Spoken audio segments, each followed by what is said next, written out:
linguistic discrimination. I'm Megan Figueroa. And I'm Carrie Gillen. I just listened to the episode before we hopped on, and I loved it. Oh, that's it's awesome. always nice. Always nice to be like, yay! I know. Yes, and our guest is a second-time guest. Yeah. Tim Brooks. And he's very lovely. charming. He's always very charming. Yep. I forgot to ask him to tell everybody where to buy his book, so we should do that. Yes. Yeah.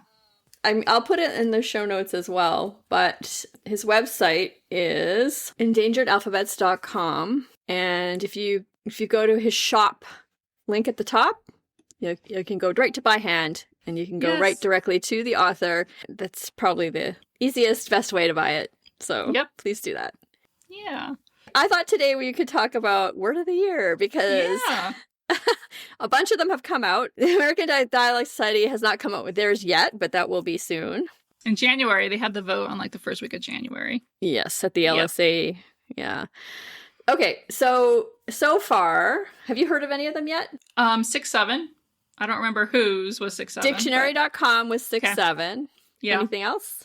That's the only one I've heard. Okay. I was keeping track, but I didn't have all of these, so I am using Ben Zimmer's post on Facebook because about 5 days ago he had posted a picture. So yeah, dictionary.com, 6-7, Oxford Dictionary, rage bait. Yeah. Cambridge Dictionary, parasocial. Oh. Collins Dictionary, vibe coding. Okay, I've not.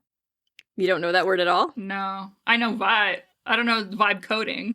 Oh my god. Helen Zaltzman on this post also said the same thing, like that she'd never heard it before. And I was like, oh god, does that mean I'm too online? Yes, I guess the answer is yes, I'm too online. So vibe coding is when you get an LLM to code for you. So you're like putting in your prompts and yeah. Yeah. The level of trust that people place in it. I don't get how you can trust Gen AI at this point. Like, I mean, I didn't trust it at all, really. But like now, by this point, we know that this is not. No. Yeah.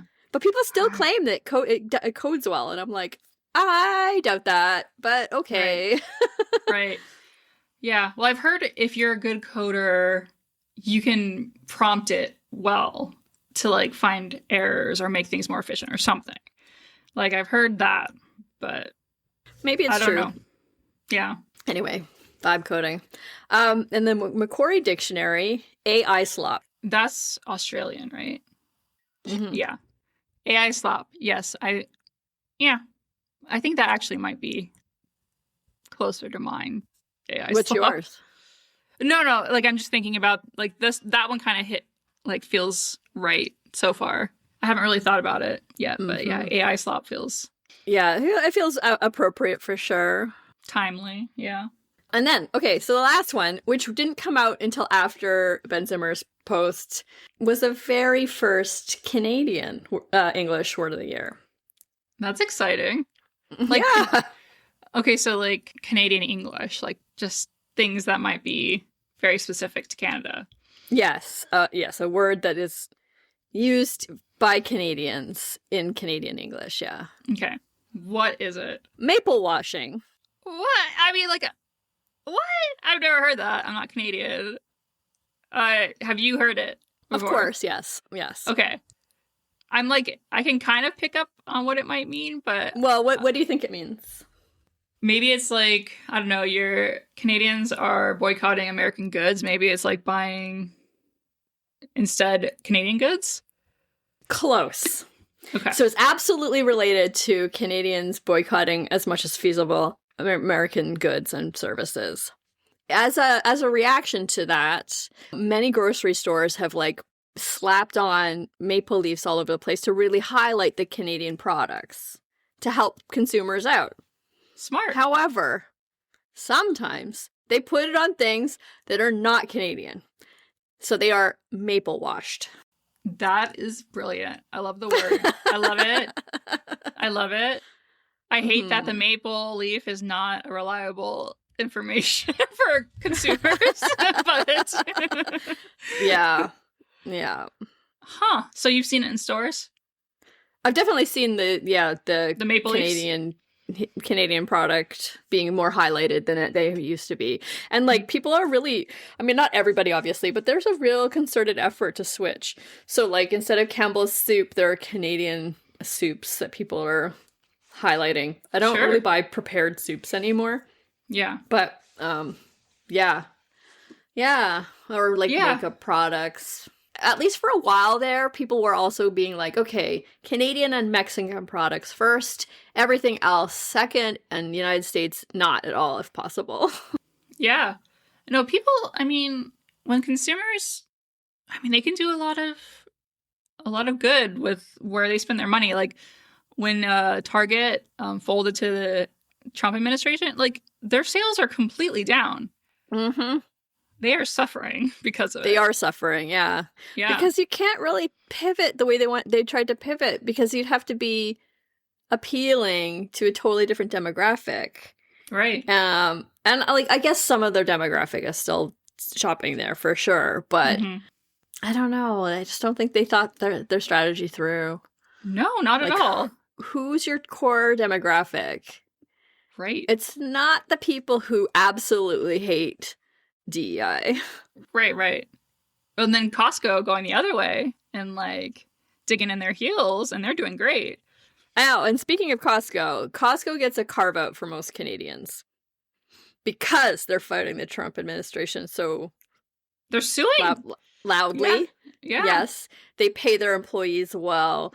They do try to get Canadian products to the extent possible. So it's like, okay, we'll do a carve out for them. Yeah. Fair. Which is totally fair. I wish I liked shopping there, because I think they're like one of the better places to shop in terms of like corporate citizenship. Yeah. But the vibes are off. Well, it's a nightmare. It's always so busy. Well, also for you, like, you don't have a car to put bulk items in. That is true. Although I'm a member of 2 different car shares. So like, Okay. Yeah. I could use it like an Evo or a Moto car, but yeah. free advertising for a company that only matters In Canada. two companies that only in BC only. Oh, okay. I believe. Anyway, boycotting does work. It does. Yeah. Yeah. So Yeah. yeah, That's maple great. washing.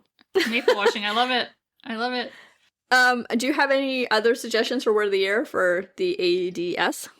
I mean, I'm just so drawn to AI slop.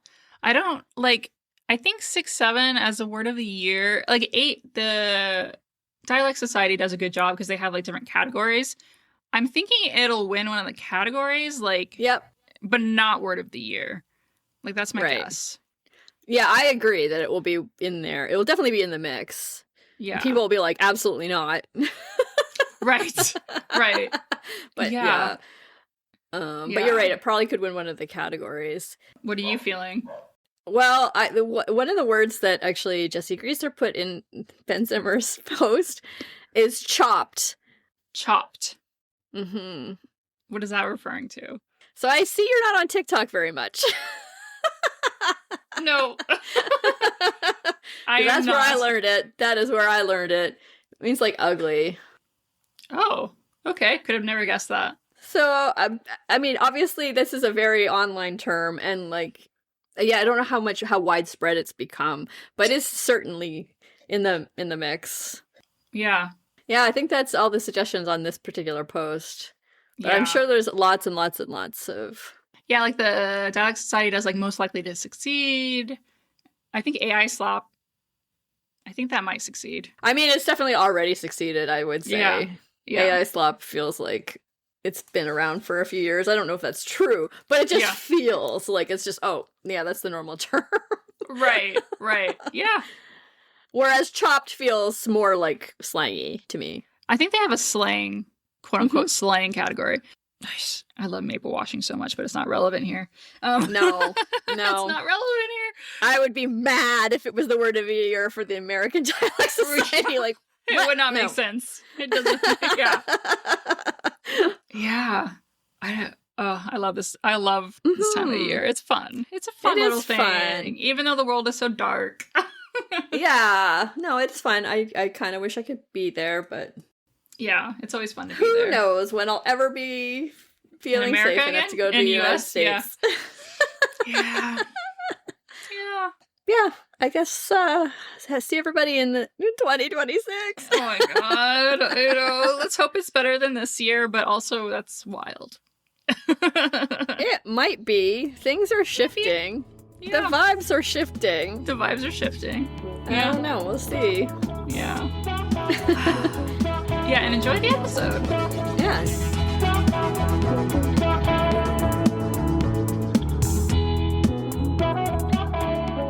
We'd like to thank Damien Sauvager for becoming a patron. And just as a reminder, anyone who would like to support the show, you can do so at www.patreon.com/vocalfriespod. We have stickers and mugs and bonus episodes. So join us.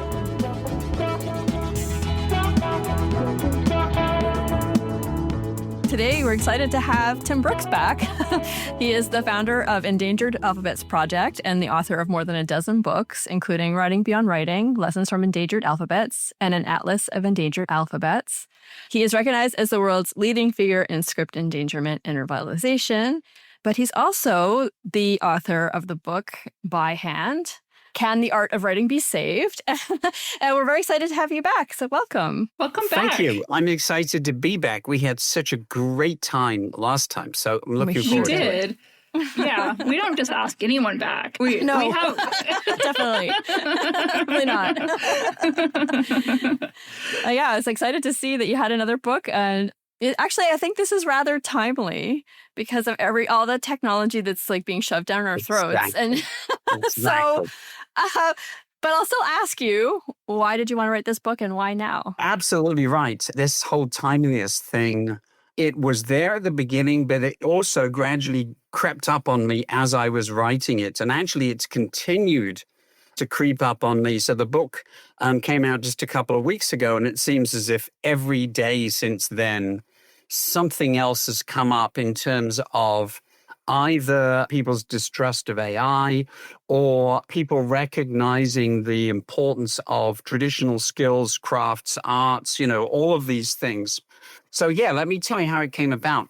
Originally, I was going to do a book called Endangered Alphabets Calligraphy, because what I had discovered was that there are places around the world, especially where you have minority communities that have been marginalized or outright oppressed, suppressed, who are trying to regain their connection with their ancestors and with their tradition and with their identity by teaching calligraphy in their own script. And there are these amazing photos I've got from Kathmandu, where the traditional Nepalese script was banned so severely that anybody found using it could be imprisoned and have all of their possessions confiscated. And then that went on for 100 years or more.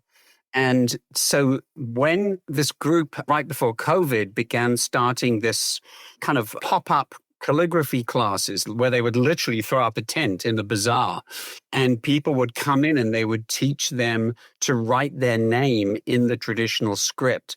And the photographs of these people just holding up these pieces of paper with their names in this really beautiful vertical script. It's like the look on their faces is just transformative.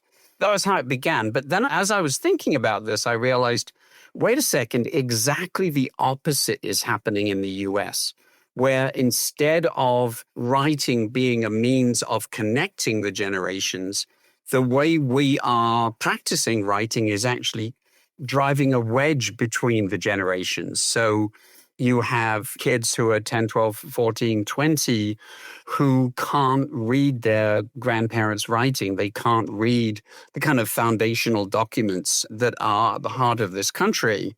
And in fact, I had an intern, a wonderful kid, lovely, lovely guy, very, very skillful in all kinds of ways. And I asked him to address some envelopes because I needed to send stuff out. And he couldn't write an address in letters that were of consistent size and height and everything. And eventually I had to take it over. And I thought, this is really astonishing, the degree to which this is happening. So the book then became the question, what do these other cultures know that we should be paying attention to? And then the third part was that just as I was starting working on it, I thought, I ought to write this book by hand. In fact, my initial plan was to write it by hand and then print it in manuscript. And my handwriting was so awful. And it was such a strain to try and write, because I've been a professional writer for 45 years, which means I work on a laptop or on a desktop, and my own writing was in such terrible shape that it became a kind of a subjective adventure. And it was so interesting that I discovered all kinds of things that I would never have discovered if I hadn't done that.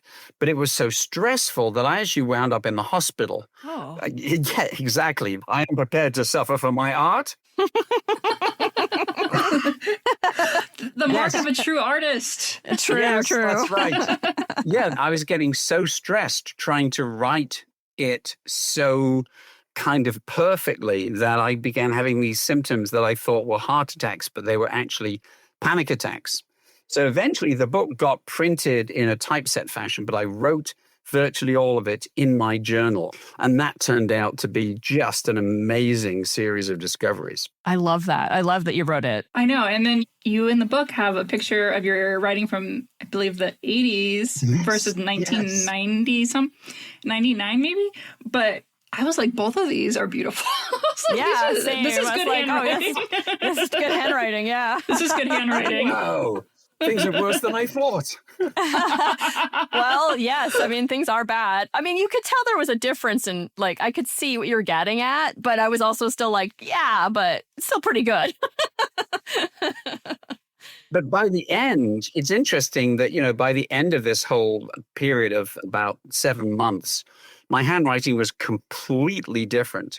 And in fact, I asked myself this question that I had never asked myself before in my life, which was, when did I actually start enjoying the act of writing, right? So not the act of writing a book, I've done that, I enjoy that, etc., but the act of forming letters and forming words. And I realized it was June, it was that recent. And that in itself is really revealing the fact that something that is as central to all of our lives and our upbringing and our education, the way we communicate with those who are close to us, it never occurs to us that it should be something that we enjoy. It's a skill that we're supposed to have. So that was just one of the many revelations. I was thinking about my own experience with handwriting, and I used to practice my handwriting as a tween. I don't know what that was, social pressure to have a certain way of handwriting, especially for women. I've noticed that too. Sometimes you can see these gendered constructs in the way we write as well. That is so interesting you should say that, because I interviewed quite a lot of people, and every single person had at some point decided to abandon the way they were taught to write in elementary school and to either have a particular letter that they liked forming their own way, or actually, changing their whole script they were using. And in almost every case, that change happened around puberty. Really interesting. And you're absolutely right. Women were much more aware of this as both as an opportunity for artistic expression and as a representative of themselves to the world. Yeah. Mine used to be very bubbly until probably about high school. So puberty, when I was like, nope, this is not what I want to portray myself as. I don't want it to be bubbly rounded. I want it to be, I don't want you to know what gender I identify with because of my writing, Yeah. I don't think I was quite that deep in the gender side of things. I just wanted it to be more me. I remember doing it a little bit older. I was like first year university, and instead of doing full cursive, I was like, I need something fast that's cursive-like, but not full cursive. I just didn't like the way it looked. So it was kind of this amalgam between cursive and print, which I still use to Exactly. this day.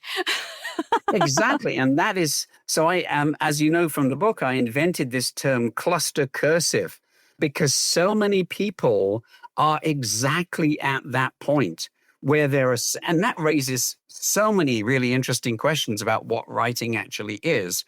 So there are certain combinations of letters that flow together. And so they form this little cluster that there is no word for. And then others, they just seem determined to stand there on their own, possibly because we don't like the way in which they were supposed to be joined to other letters, when we were taught to write. But we haven't actually evolved a different method. Yeah, in particular, the letter I hated the most in cursive is R, and there are two of them in my name. Yeah. I don't like the R either. Yeah. So I had to do something different there, yeah. Yeah. It's fascinating you should say the R because, as I mentioned in the book, as I've started really first of all, concentrating more on my writing and then letting it flow more as opposed to being, you write this letter, then you write this letter kind of thing. I had two different ways of writing an R beforehand, and an entirely new way developed as I was going.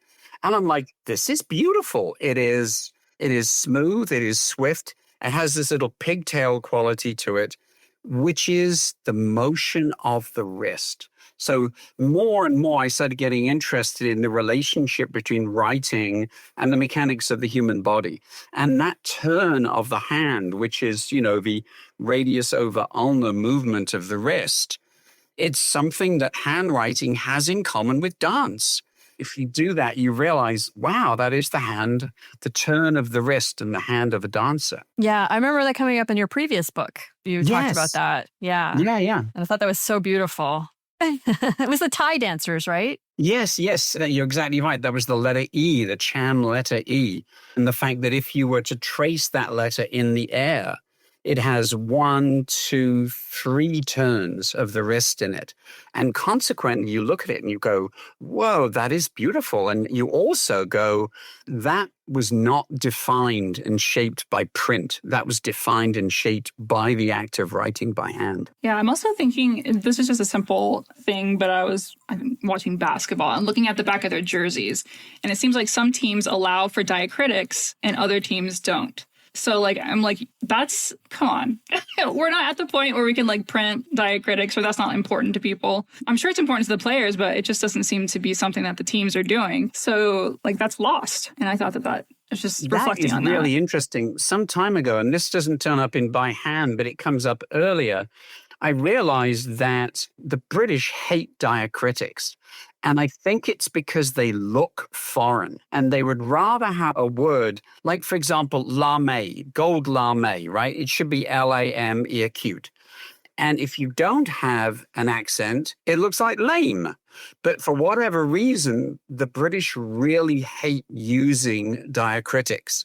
And they would rather have a word be ambiguous than kind of make their language look foreign. Damn it, because we're superior to those foreigners after all.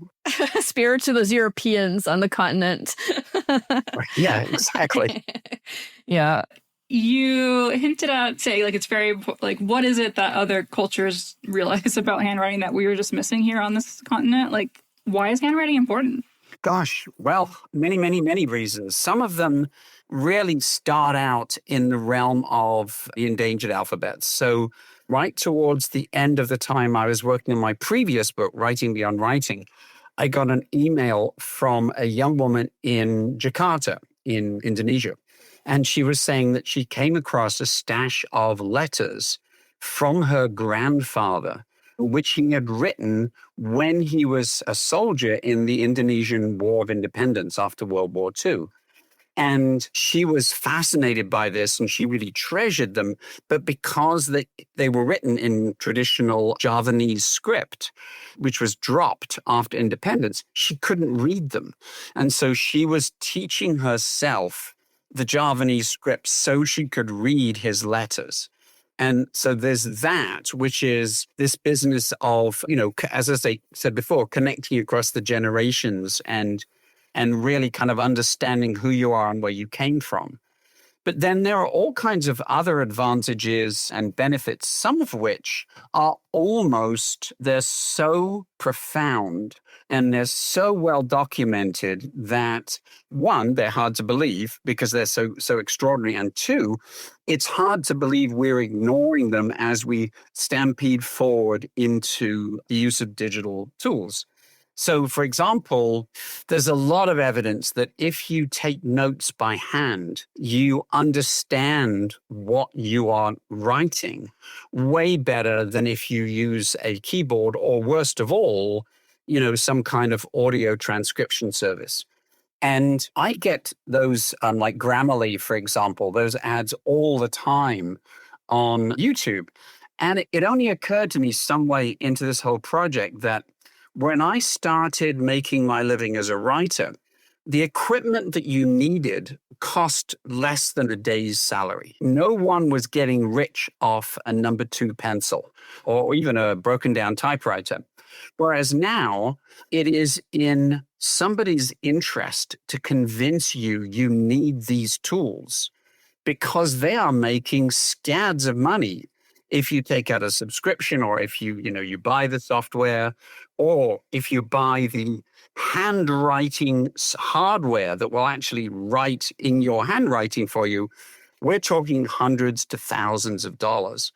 And when that becomes a factor, all of a sudden, it's in somebody's interest to make you believe that writing is hard work, that you don't do it very well, that your handwriting is hard to read, that you are using your time inefficiently, and you could be doing 10,000 times as many things if only you entrusted it all to the digital tools. And we kind of were so used to that we kind of go, yeah, that's probably true. That's probably true. And the fact is, writing efficiently is not the same thing as writing well.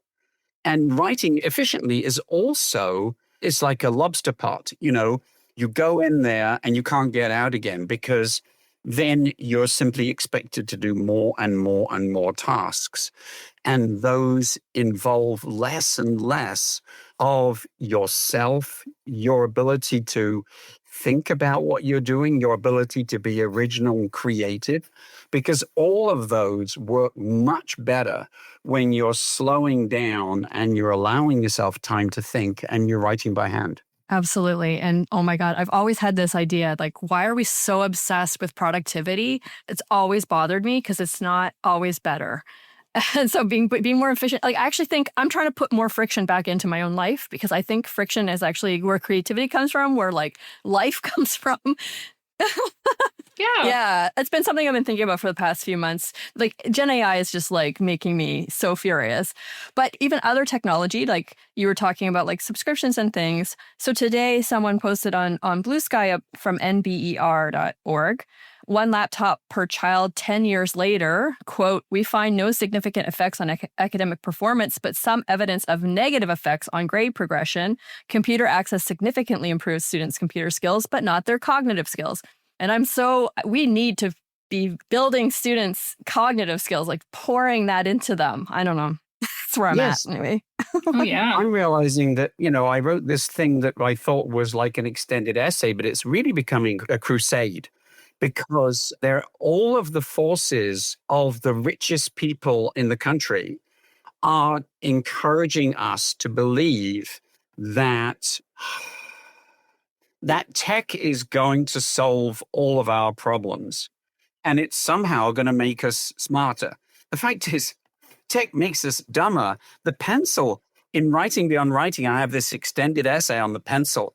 because the pencil is actually something that does make you smarter, because you draw a line and you look at it and then you can improve it, and then you can improve it again, and you can improve it again. And it constantly presents you with the opportunity for drawing a better line or thinking more about what you're doing. Whereas AI does exactly the opposite, which is to say, just plug in what you need and we will do the thinking. And then essentially all you become is the input need. Yeah, you're just like a meat puppet. I don't understand like why we'd want this. To me, this like, we're in a horror movie. And then another thing, these are both popped up today on Blue Sky. Like I was like, oh my God, these are so relevant. So this was from Current Affairs. AI is destroying the university and learning itself. So the person writes, there's a philosopher, Peter Hershock, who says there's a difference between tools and technologies, right? So tools help us accomplish tasks, but technologies reshape the very environments in which we think, work, and relate. So Peter Hershock says we don't merely use technologies, we participate in them. And I had never thought about this because, like, to me, everything is technology, right? Like a hammer is technology, but I actually think maybe this is good. We should separate tools, which we control, and technology, which tries at least to control us. Yes. And as I was sort of finishing up this book by hand, I realized, where am I in all of this? And I had this, the Charlie Chaplin film, Modern Times, right? So he's working in a factory, everything is mechanized. And I don't know if this is actually a sequence from the film or there's one that I kind of imagined and put into the film, but I was imagining myself thinking, I need to get out of here. I've got to do things differently than this. But my Charlie Chaplin coattail is caught in the machinery. And so I'm doing a Chaplin thing where I am running at top speed, but the machine is pulling me in the opposite direction. And what I will say is that I began to realize that there is a significant difference that is rarely noticed between writing and editing, or composing and editing. So a laptop or a computer in general is actually a great editing device. Speaking as somebody who, I cut my teeth in those early days when they said cut and paste, and it literally meant you cut the piece of paper with your scissors and then you paste it together with Scotch tape, right? So clearly, the ability to manipulate text is something that the computer is really good at. But I think that most people don't draw a distinction between composing and editing. And in fact, I had a fascinating conversation with a woman who is actually the provost, which is sort of like the academic vice president of a top liberal arts college. And she's also a poet. And so in what little spare time she has, she writes poetry. And then she was saying to me, at work, I write all the time. And then she caught herself and she said, actually, what I do at work is I edit. So you get some text comes in, you have to rewrite it or move it around or add it to something else or put it in a different context. And the difference is that you can do that at speed without a great deal of cogitation. And consequently, it makes you believe that you're being more productive and you're writing quickly, etc. But actually, you're doing an entirely different function. And just the act of doing that has really interesting effects on you. So, as you know, I spent most of the time I was working on this book, writing it by hand in a series of cafes and restaurants and other public places. And on one occasion, I went to the local Orchard Cafe bakery, and I had my laptop and I had my journal. I had some editing to do of various bits of research that I was going to move around and plunk into different places. And so I was working on the laptop, and then it said, do you want to update your OS? And I thought, why not? I'll take a break. I'll let the OS update and I will get to write in my journal, which by then I was just looking forward to every time. So I say, okay, go ahead to put the OS in. I push the laptop to the side of the table, get my journal out, get my great pen out, and I can't write because my level of rev is so high that my primary motivation in writing is just to get to the end of the line as fast as I can. And it took probably 20 minutes before I was able to kind of get out of one set of brainwaves and into another one. And I thought, this is fascinating. I had no idea that that's what my brain and my body were doing at that time.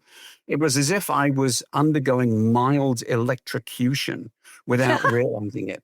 That's really That's so fascinating. I think I sometimes tried to recreate writing by hand in when I'm typing on a computer. Like my docs will be like, it looks like scraps of notes everywhere where like I'll have like something I wrote down and then I'll like put like 10 spaces and I'll be like something else that I wrote down because I don't want them to like be considered together. I would like think of them as like notes that I've been writing down. And I'll print it out and start cutting and pasting. I cut and paste stuff when it came to my dissertation when I wrote it because I was like, this is so much easier for me to kind of conceptualize. Like on a computer screen, I think something's lost. And I don't know if that's just because I grew up in the right era. I don't like students growing up now. I mean, what's lost? Is there just new ways of doing that we have to be forced to reckon with? I just don't know. But I'm really glad that I grew up in a time where I did write everything by hand until college. Oh, wow. All the way to college. Yeah. Huh. Yeah. And I did actually through college. Yeah. So, yes, for me, this is the most important point, which is that we don't know what's going on. We don't know all we know is that there is this stampede in this one direction. And we actually don't know exactly what effect it's having and what is being lost. We don't know what it would take to divert it or to pause it. We don't know which pieces of it we want to sort of prioritize, with one exception. And this is where things actually get really kind of borderline magical, and that is keeping a journal. So luckily, people who work on a keyboard often also keep a journal. Some of them keep a journal on their keyboard, but a lot of them, do it by hand. So I need to tell your listeners about some of this research because it is so, again, the research itself is fascinating. And then the fact that no one's paying any attention to it is equally fascinating. So the research began in the very late 70s and early 1980s, when there was this one researcher who was studying trauma survivors. And he, not with any great hopes, I don't think, he asked them to keep a journal. And he called this positive affect journaling. And his version of it was specifically, the direction was, write about what happened to you, but write to a positive outcome. And the interesting thing I've discovered is you don't need to do that. Just writing about the thing has the same effect. Anyway, so what he discovered straight away was that the people who wrote in their journals immediately had better outcomes than those who didn't. So they had fewer return visits to the doctor. They had their medication usage declined. And so he continued to sort of experiment with this and broaden it out. And there's now thousands of studies that have been done on this. And it turns out that the value is not purely what we would call psychological or mood driven. It's not just that you write in your journal and you feel better. Actually, this carries over into physical illness, such as even such things we would describe as being like hard science, things like HIV, AIDS, and cancer. And then things that are on the borderline, like especially autoimmune diseases. And when you look at this, you kind of go, why isn't every child given a journal, in school and told, write in this for the rest of your life? Or you can change the color of your ink. You can change the color of your journal. Just keep writing, your journal for the rest of your life. And I think it's because I think there's a clue in something that this researcher said when somebody interviewed him. And at this point, he'd been doing it for a number of years and the benefits were already spectacularly obvious. And the interviewer said to him, do you keep a journal? And he said, why would I need to write? There's nothing wrong with me. What? Exactly. And I thought, to me, that there's two things that he did by that. One is to say that you only need to keep a journal if there's something wrong with you, which means that the journal is essentially a form of benign hypochondria. And so he's actually kind of undermining the results of his own research. And the second thing I think he did, and I'm curious to hear your thoughts about this, I think he gendered it. I think that what he did was essentially saying, I'm a guy, we don't give in to this kind of weakness.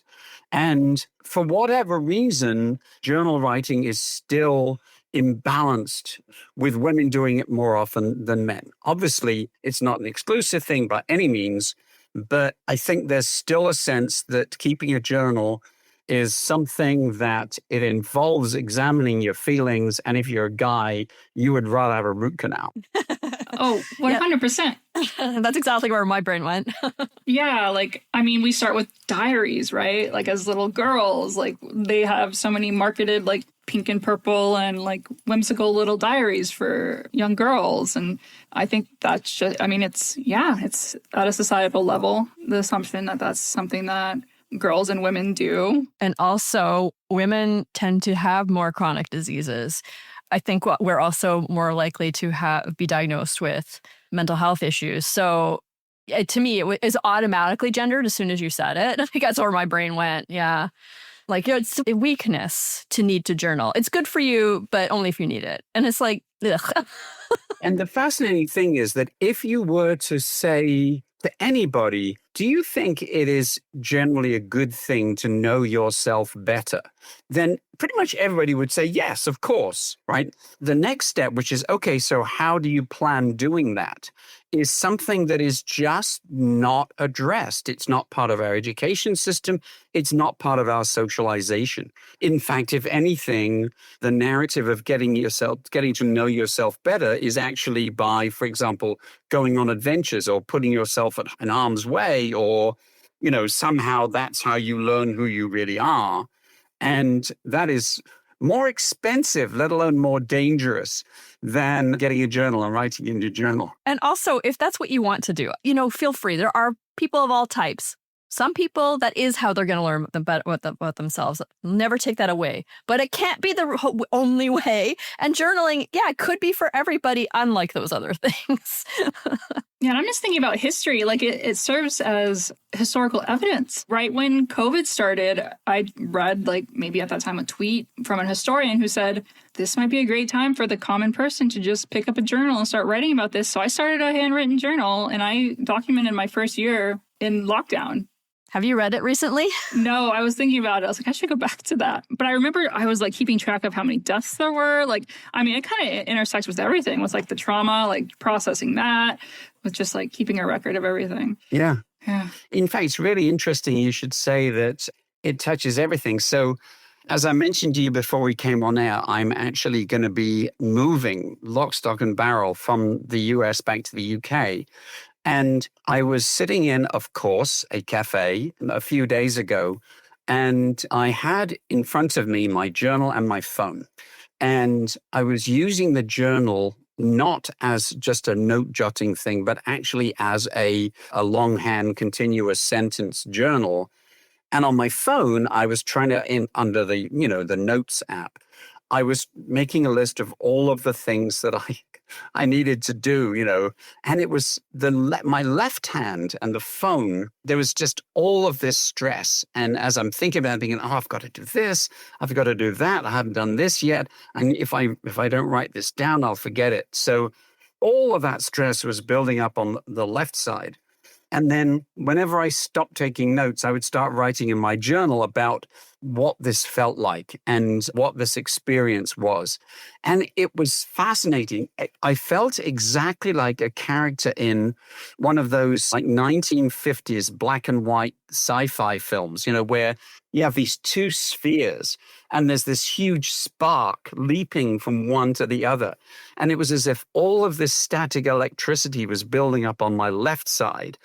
And it was jumping across, and then I was grounding it. I mean, the word grounding and being grounded is really interesting right here, by writing it, in my journal. And so the voltage, the current, was kind of like passing through me and then going away. It was the only way I was staying sane at that point.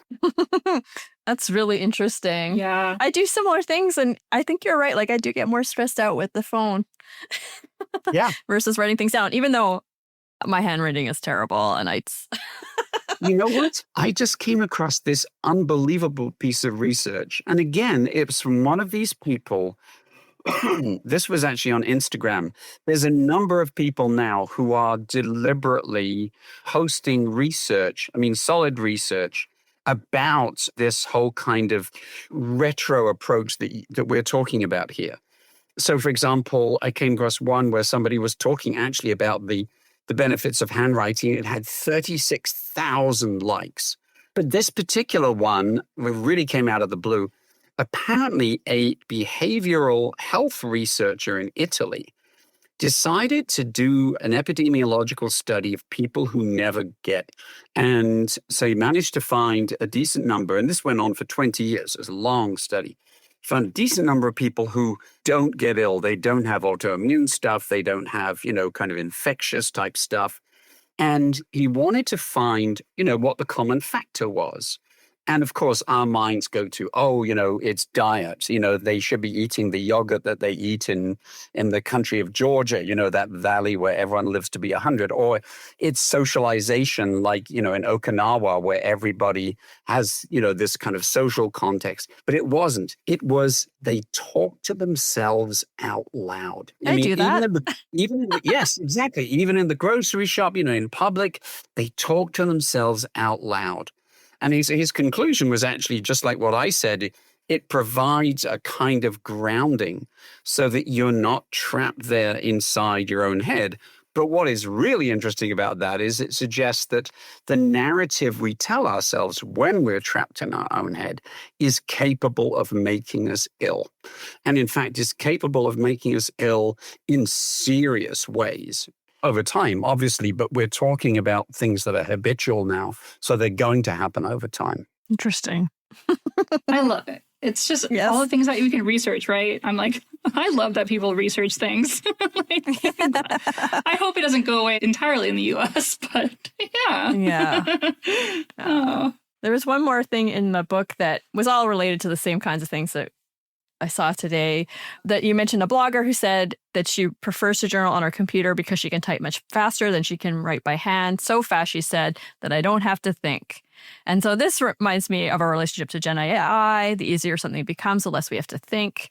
So, I mean, I think we've already been talking about this, but like, what are we losing when we only type versus at least doing some writing by hand? Many, many things. So if you start at the earliest age, for example, then one of the things that is actually so well established that it appeared in a Scientific American article, I think 11 years ago, and then essentially it reappeared last year with the writer saying, you know what? We said this 10 years ago and people still aren't listening. And that is that we tend to talk about the relationship between the brain and the body as if the brain is higher and superior and smarter, and the body is just like the meat puppet that does whatever the brain says. And that means that we massively underestimate the value of things that we do with our bodies, things that we learn by hand. And actually, if you talk to people, you'll say, do you learn better by reading or watching or by doing? And they'll say, oh, I learn better by doing. And the reason is that when you have a child who is learning to read and write, if they're learning on a keyboard, their motor involvement is actually virtually identical depending, whatever letter they're typing. It's exactly the same movement. Whereas if they're learning to write by reading and by writing, then the visual cortex and the motor cortex, they're both paying attention to what you see and the act and the sensations of that act. And so when a child learns only with a keyboard, they are much more prone to mistake similar looking letters like a B and a D, for example, where you've got a vertical line and then you've got a loop and it goes one side or the other, but paying attention to which side or the other, that requires an extra level of vigilance and attention.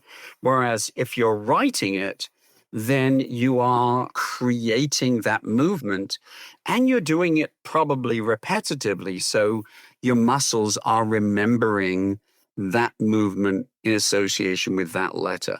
And it's things like that. And the fact that, for example, when you take notes, if there's one of my friends and followers at the Endangered Alphabets is a very senior guy at Google. And most of his colleagues are younger than him. And when they're in meetings, he says, they're all on their tablets, or not even on their tablets. They're all having, the stuff in the meeting automatically transcribed. And he's taking notes by hand. And the fact is that because when you write by hand, your hand moves slower than your brain, you're automatically making decisions about what to include and what not to include, and how one thing connects with another thing, and what the most important elements are, and how to kind of prioritize them. So all of that process of actually starting to make sense of and make decisions about and process what's going on, it happens because you can't write as fast as everything's happening. And so consequently, you retain all of that because you've processed it. You've thought about it. You've made decisions. You may even have changed one or two of the words because, you're summing something up.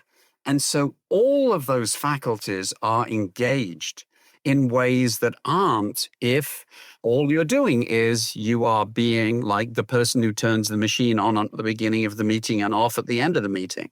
And in fact, again, seeing these Grammarly ads, one of the things they say is you can keep up even if you miss that class or even if you don't go to that meeting. And I'm thinking, what are you suggesting here? You're suggesting, it's okay to miss this meeting or miss this class? Yeah, that is what they're suggesting. And I find it abhorrent.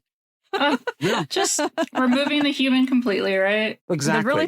They're really trying. And actually, this business of removing the human is really part of the bigger picture. And this notion of disembodiment, the fact that so many of the practices, as well as the tools that we are moving towards, actually have the effect of removing either the individual's involvement or the individual's involvement with other individuals. So I was thinking about the fact that the Postal Service is suffering in many countries because so much more of its work is being done electronically. And there are some of the countries where I've got followers where they say, don't mail me anything because it just doesn't work. So what I'm remembering is when I was a kid, I used to love when we had a letter to post because first of all, you got to lick the stamp. And then when I was really small, my mother would pick me up and I would pop it into the letterbox, or we would go into the corner shop, which had, this is a very English thing. It's a newsagent, tobacconist, sweet shop, whatever. And in the corner is the post office, And that's still very much a thing. And so you talk to someone and they talk to you and you talk to other people in the queue as you're waiting for this to happen. And you actually see this kind of big, thick book of stamps open up and you say, oh, I want one of those. And it is a human event. It's not even just a human event between you, the writer of the letter, and the recipient of the letter. It's a human event really within many of the people in your community. And if your community is simply your relationship with your device, then you've disembodied all of those relationships. And it's now just, you and your screen. Yes. We got to get more people back into our lives. And speaking of, Canada Post was on strike off and on, rolling strikes for the past few months. And I think they're finally back to work fully. So yeah, definitely been suffering. And I just wish we would see it as a service as opposed to something that's supposed to make its money. Because it's not. It's not FedEx. It's its own thing. But. Right. Yes, if you start asking the question, what does a community consist of and what holds it together and what are its benefits? As opposed to how can I do this as quickly as possible? Speaking of, I did a little research before. I took a silly quiz that was like, can you read cursive writing? I don't know why I took it. I know I can. But I also found this business called Handwritten. And instead of an I, it's a Y. And what they do is they have a bunch of custom handwritten fonts and they have robots that hold pens and send handwritten letters. But Do you need an even greater level of authenticity? Handwritten can replicate your handwriting and signature. After a one-time fee, your handwriting will be available wherever and however you use handwritten. Yeah. So two things about that right away. One is that it shows how our notion of the legal relationship between ourselves and our writing has completely changed. So there used to be a time where the way we would demonstrate the veracity of a document was by signing it, because it would be assumed that everybody's signature was different. Whereas now, what they're really saying is all of that is gone, and we can reproduce your signature plus those little point of sale things you do with a fingertip. It doesn't matter what your signature looks like. So all of that's been removed. But the other thing that goes along with what you were saying is, again, I was doing some research for the book, and I came across this fascinating little video story on the BBC News video, where it begins with this journalist saying, I have terrible handwriting. I wish I could get someone else to do my writing for me. Maybe I can. And so he actually researched one of these things that you're talking about. This particular one was called Hemingway, and it was a device that it would scan and read your handwriting, and then it would write other things in your handwriting. And he was like, oh, this is great. Now I don't have to do it. So, of course, he went along to the company, and we see the machine, doing the writing. And then everything fell apart because he got a handwriting expert to come in and look at a sample of his handwriting, and then a sample of his handwriting as reproduced by this machine Hemingway. And the purpose was really to see whether the expert could tell the difference. So the first thing was the expert absolutely totally could see the difference. And he was like, yeah, this is really mechanical. This is clearly the machine. There's no variety in it whatsoever. It is really cold. It's dead. And so that was the first torpedo into this story. The second torpedo was that the graphologist then, completely off his own bat, said, by the way, your handwriting is really interesting. I love it. You do this, it's really creative, blah, blah, blah. And nobody had ever told this journalist that his handwriting was interesting or attractive or whatever. And he had so taken on board this mythology that his handwriting was hideous, that when this guy said this, he didn't know what to say. And he basically fell apart, and the segment ended.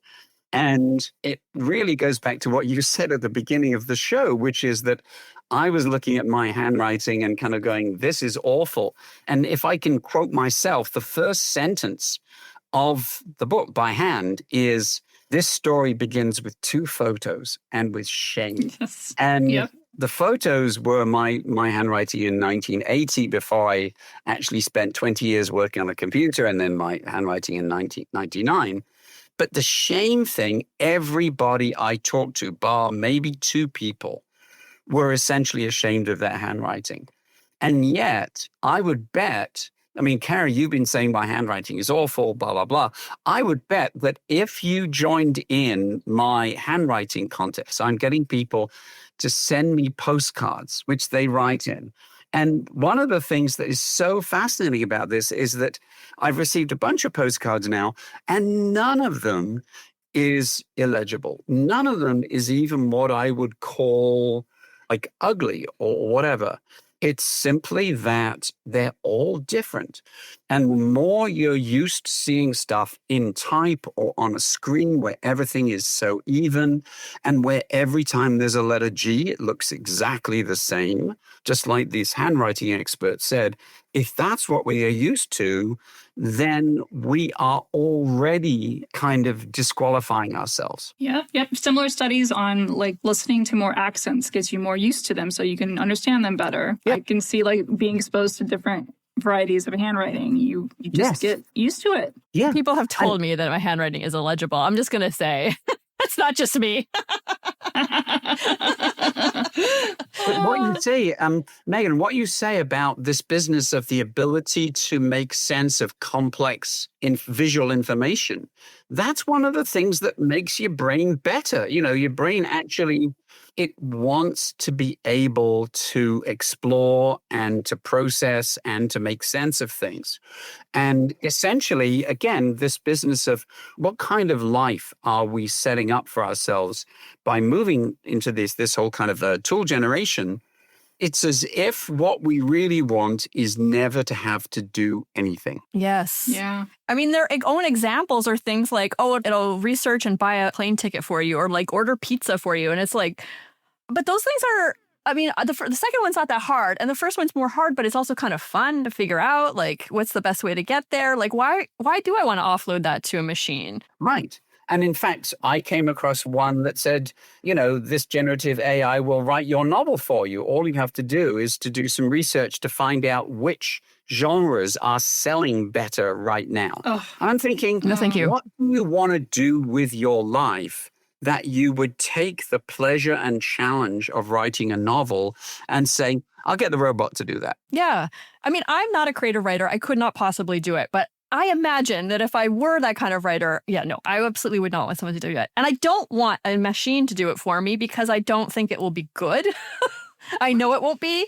But if that were my job, no, absolutely not. Your voice is not there. Where's your voice? There's no. And like all the interesting things about plot, that comes from human brains. A computer could never.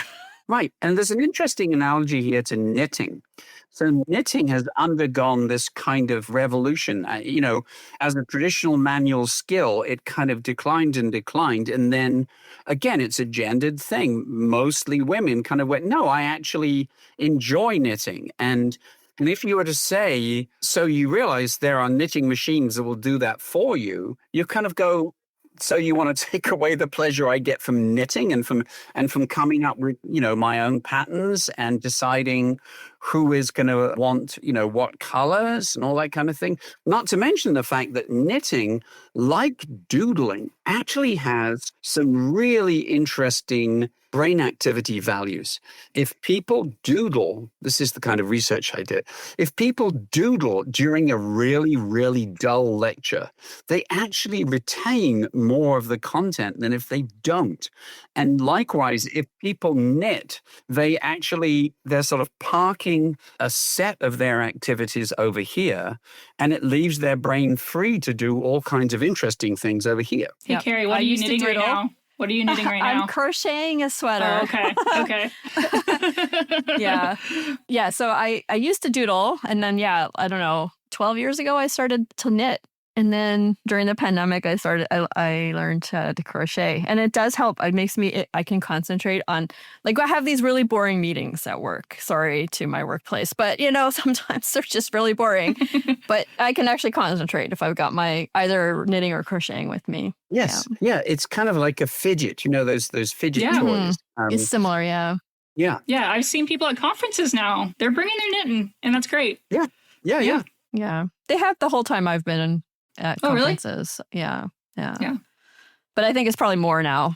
There's more people now. And when you say there's more people now, I think that there is a kind of the leading edge of this kind of retro adventure where people are deciding, I'm actually going to read a book as opposed to reading on my Kindle. I'm actually going to find myself a nice quiet space and make that a priority, rather than saying, how fast can I do that? The analogy I make in the book is to the slow food movement, where it's like if you cook something for 24 hours, it's actually going to be better for the entire food chain. It's going to be better for you. It is a much more intentional way of spending your time, and it's an more intentional way of having a relationship with food and with the ecosystem. Mm-hmm. Oh yeah, my mom, she'll make homemade pinto beans, and she's not switching to an Instant Pot, even though that would be, she still takes hours to make homemade pinto beans. I do love the Instant Pot. It's a good piece of technology. It's a good tool. that may be where we need to head, is to sort out the distinction between the tools we use and the tools that use us. Yeah, we do. I absolutely. And I now that I have this framework in my brain, I'm definitely going to start doing it. Like I've been thinking more and more that I really need more analog stuff in my life. Like I never switched to a Kindle. I always read physical books. I read a couple books on my phone, which was not good. But like music has become so annoying now. So I'm like, do I just go back to like getting a record player? I don't like having all the stuff though. That's the only issue because if every time you move, it's more stuff. But, right. Oh, it's a better experience.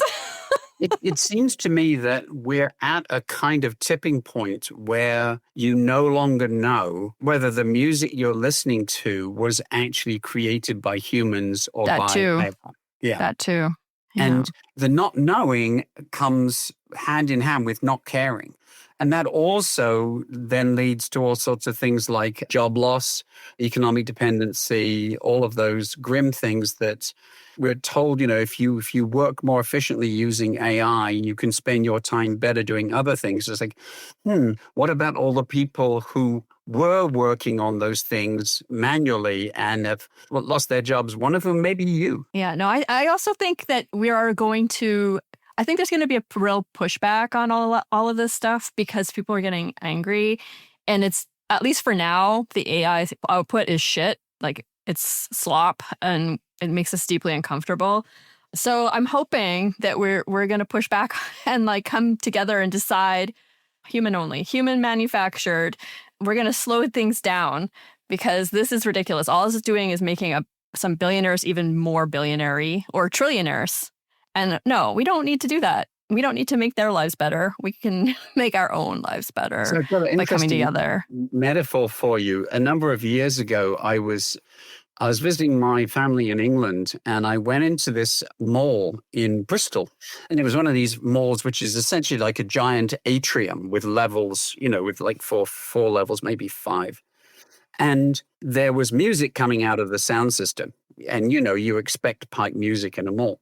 And after a while, I realized that there was actually a guy who was sitting on a chair on the ground floor playing and singing into mics that were tapped into the sound system. And on the one hand, it meant that everybody could hear him and, the graphic equalization was great and his voice sounded good, et cetera, et cetera. But next to him, he had a table with a bunch of CDs, as people did in those days, right?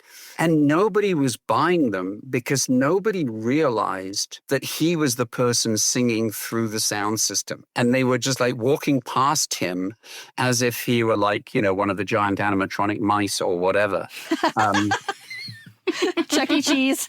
Yes. And so he had become disembodied even though he was actually there. Yeah, wow. Well, you've given us a lot to think about. We went in a lot of different directions, but I'm so happy to have you on again for a second time. This was fascinating. I know. We could talk to you forever. Yeah, seriously. Yeah. But you are a gem, Tim Brooks. You're a gem. Yeah. But we always leave our listeners with one final message. Don't be an asshole. Don't be an asshole. The Vocal Fries podcast is produced by me, Carrie Gillen, theme music by Nick Granum. You can find us on Tumblr, Twitter, Facebook, and Instagram at Vocal Fries Pod. You can email us at vocalfriespod@gmail.com, and our website is vocalfriespod.com.